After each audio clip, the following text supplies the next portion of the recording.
We're here in Indianapolis at the 2018 NFL Combine. I'm Madeline Burke alongside Giant scout Chris Pettit. Now, Chris, you guys have been looking at these players for months, even years, some of them. How has this evaluation evolved into what you see at the Combine? And are you looking for more of a validation of what you know, or for your opinion to be swayed here?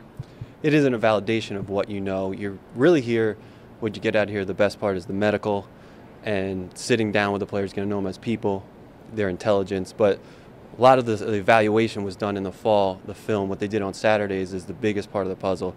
But here, it's, you really don't want to kill a guy if he runs slow or doesn't work out well.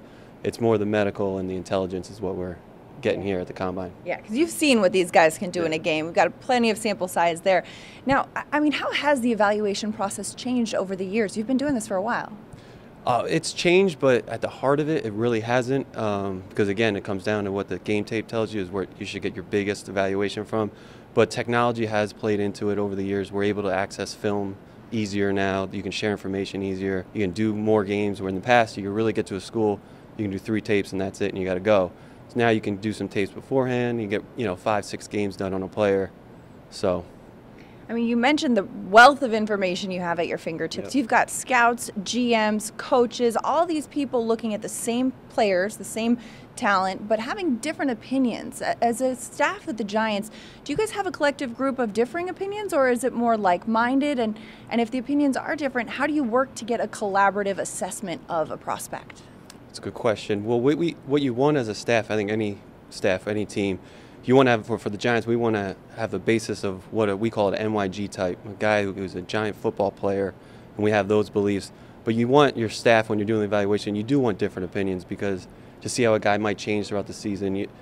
The first thing I learned as a scout for the Giants was be your own man, have your own opinion. You want a staff that does have their own opinions, then creates conversation, and then that's how you develop your full evaluation on the player. But at the end of the day, like I said, the number one thing is we know what New York Giant players are, and that's what you want staff to believe in, but their opinion on the talent, it could be different. Right, and perhaps the toughest part of your job is finding those New York Giant players and the players that the talent translates from the college level to the professional level.